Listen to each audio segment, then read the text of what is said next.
नमस्कार दर्शक बंधु आपण को आम चैनल को स्वागत। पवित्र राखी पूर्णिमा व गम्हा पूर्णिमार हार्दिक अभिनंदन और शुभेच्छा सहित प्रभु श्री बलभद्र जन्म तिथि प्रमुख ग्रह मानकर गोचर बा परिवर्तन आपण जीवन में सुख समृद्धि आनिदेऊ यही कामना सहित आज कार्यक्रमटी को आग को बढ़ाइबा। ता सहित आपणकर जदि सिंह राशि होता है तेबे यही भिडियोटी को थारे मात्रा शेष पर्यंत देखंतु। निजर व्यस्त बहुल समय मध्यरु मात्र 10 मिनिट समय आपण निज पाई दियंतु काहेकि ना आमर आजिर एही कार्यक्रमटी समस्त सिंह राशि व्यक्ति विशेषक पाई बहुत गुरुत्वपूर्ण रही।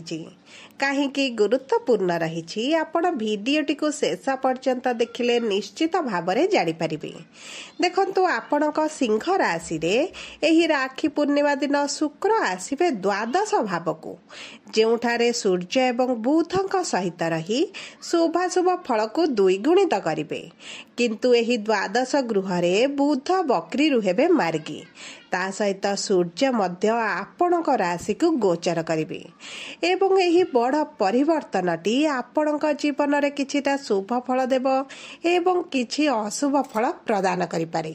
तेबे आसंतु जानिबा एही राखी पूर्णिमा बा गम्हा पूर्णिमा ठारू आपणक जीवन रे कोन सब बड़ परिवर्तन हेबाकु जाउछि। किंतु भिडियोटी आरंभ करिबा पूर्वरु जदि आपणकर भी सिंह राशि होइथाए एवं आपण भी ईश्वर को आंतरिक भक्ति एवं विश्वास करती तेबे भिडियोटी को लाइक करंतु। कमेंट बॉक्स रे जय जगन्नाथ जय मां लक्ष्मी अवश्य लिखि दियंतु। ता सहित आपणक मन रे जहाँ भी प्रश्न रही जहाँ भी द्वंद्व रही आपण कमेंट बॉक्स रे लिखि जणांतु। आमे आपणक प्रश्नर उत्तर देबा पई यथा संभव प्रयास करिबु। देखंतु विलंब हेले मध्य आपणक प्रश्नर आमे निश्चित उत्तर देबु। ता सहित दर्शक बंधु आम सह जोगाजोग करिबा पई वीडियोर मध्य भाग रे एक व्हाट्सएप नंबर टिए दिया जाइछि। जो नंबर सहायता आपण आम सह जोगाजोग करी निजर नूतन कुंडली प्रस्तुत करि परिबे, कुंडली विश्लेषण कराई परिबे किंबा आपणकर चाकरी व्यवसाय विवाह प्रेम संपर्क स्वास्थ्य को नै किछि समस्या रहिछि ताहार सहजरे समाधान करि परिबे। सेथि पई आम सह जोड़ी होई रुहंतु एवं व्हाट्सएप नंबर माध्यम रे आम सह जोगाजोग करंतु। एबे आसंतु कार्यक्रमटी को आग को बढ़ाइबा एवं जानिबा केउ केउ बड़ परिवर्तन आसीबो एही प्रमुख ग्रहर राशि परिवर्तन रे आपणक जीवन रे। किंतु ता पूर्वरु जानिबा आपणक सिंह राशि रे नवग्रहकर स्थिति किभଳି रहिछि। देखंतु आपणकर प्रथम गृह रे केतु, द्वितीय गृह रे मंगल, सप्तम गृह रे राहु, अष्टम गृह रे शनि एवं एकादश गृह रे शुक्र एवं गुरु, द्वादश गृह रे सूर्य एवं बुध विराजमान करिसंती, जहा फल रे सेही गृह गुड़िकरे सेमानकर प्रभाव अधिक रहिबो। तेबे सर्वप्रथम जानिबा आपणकर स्वास्थ्यटी किभଳି रहिबो। देखंतु स्वास्थ्य आपणक कुंडलीर प्रथम गृह जणा पड़े एवं आपणक प्रथम गृह रे केतु विराजमान होइछंती, जहा फल रे आपणकर मानसिक चिंताटी बढ़ी जिवो एवं आपणक मानसिक स्वास्थ्यटी प्रभावित हेबाकु जाउछि। किंतु सूर्य जेतेबेले आपणक राशि को आपणक राशिर स्वामी गोचर करिवे सेतेबेले आपणकर रोग प्रतिरोधक शक्ति रे वृद्धि घटिबो। आपण ऊर्जावान अनुभव करिवे। आपणकर ऋतुकालीन समस्या जदि चलितला ठंडा जर खास सर्दी एही सब समस्या आपणकर दूर होई जिवो। विशेष भाव में जदि आपण किछि स्किन रिलेटेड समस्यार सम्मुखीन हेउथिले, चर्म रोग रे आक्रांत अछंती, तेबे एही समस्या आपणकर निश्चित भाव में दूर हेबो।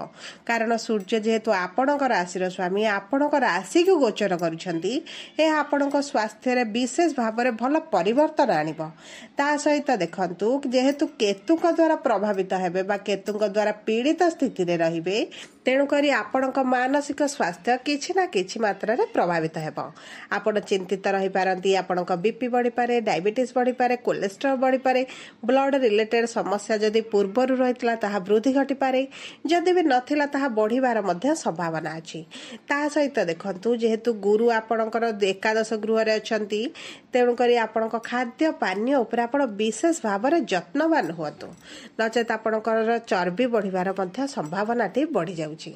सब उपरे जदि आमे देखिबा आपणकर शिक्षा क्षेत्र को तेबे देखंतु शिक्षार गृहर स्वामी हेउछंती गुरु जी आपणकर एकादश गृह रे विराजमान करी विपरीत राजयोग बनाउछंती। ता सहित आपणकर राशि स्वामी आपणकर राशि को गोचर करिवे 17 अगस्त परे।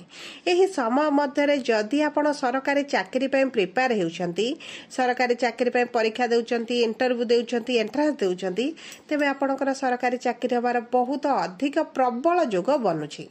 ता सहित आपणकर शिक्षा क्षेत्र रे जदि पूर्वरु समस्या चलीथिला शिक्षा रे आपणको आशा अनुरूपक फल मिलु नथिला आपणक पाठ पढ़िबा प्रति मन रहु नथिला आपणकर अन्य दिग प्रति आग्रह बढ़ुथिला तेबे एही सब समस्या आपणकर दूर हेबा पाई जाउछि। कारण गुरुंकर दृष्टि रहिबा सहित आपणकर राशि स्वामींकर पंचम दृष्टि आपणकर शिक्षार गृह रे रहुछि जहा फल रे आपणक शिक्षा क्षेत्र रे पॉजिटिव परिवर्तन आसीबो आपणको सुफल प्राप्ति हेबो। जदि आमे आपणक प्रेम संपर्क को देखिबा तेबे प्रेम संपर्क रे आपणकर पूर्वरु जदि किछि समस्या चलिथिला ताहा दूर हेबो किंतु आपणक संपर्क रे आपणकर जिद स्वभाव बढ़ी पारे राग टिके बढ़ी पारे एवं सेथि पई आपण निज बाणी ऊपर अधिक दायित्व नेले निज बाणी को संयत कले आपणक संपर्क पई भल रहिबो। आपणक संपर्क रे जदि पूर्वरु किछिटा मनमायड मतभेद थिला किंबा तृतीय लोकंकर जो हस्तक्षेप चलिथिला जहा फल रे आपणक मन रे नकारात्मक चिंताधारा रहिथिला एवं संदेह भाव रहुथिला ताहा मध्ये आपणक संपर्क रु धीरे धीरे दूर हेबा आरंभ हेबो।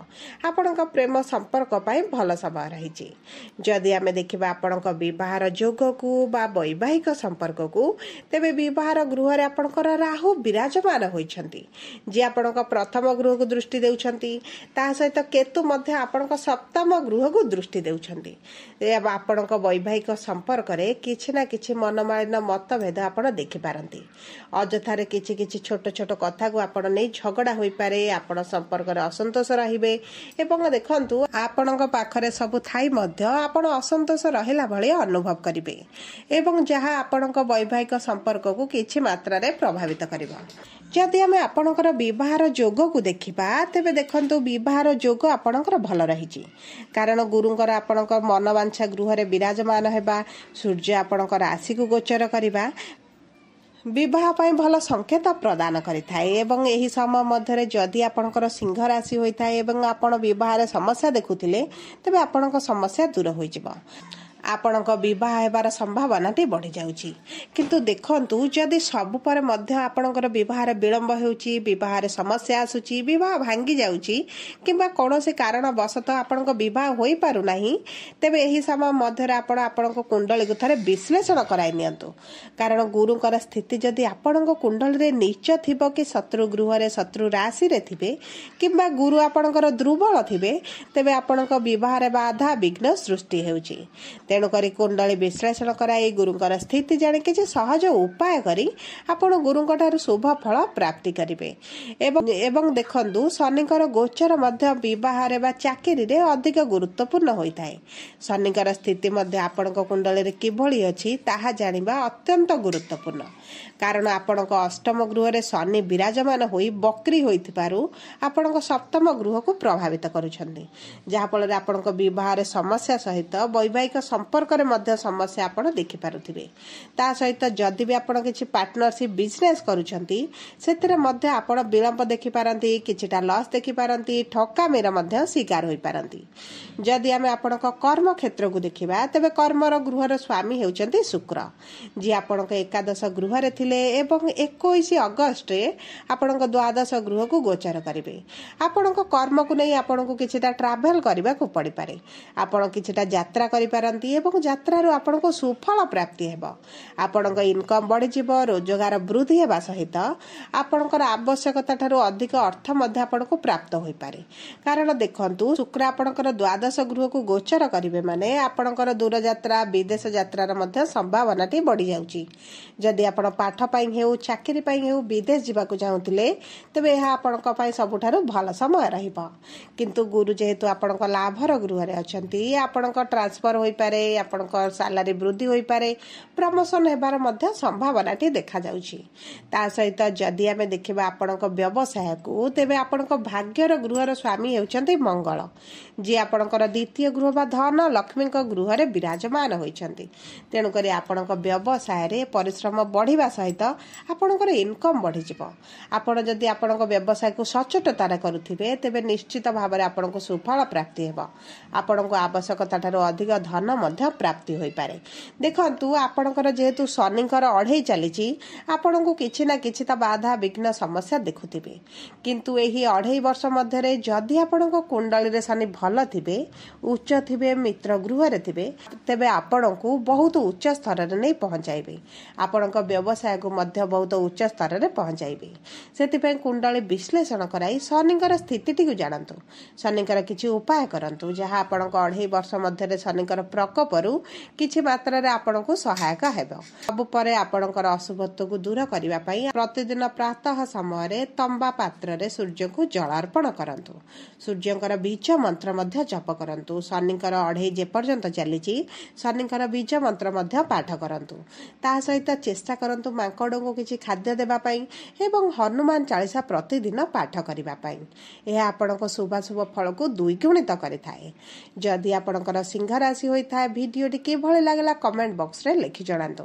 जदि आपणक प्रियजनकर सिंह राशि होइथाए तेबे वीडियोटी तांका सह शेयर करंतु। जदि प्रथम थर आम चैनल को आसिछन्ते चैनल को सब्सक्राइब करंतु। पाखरे थिबा बेल आइकन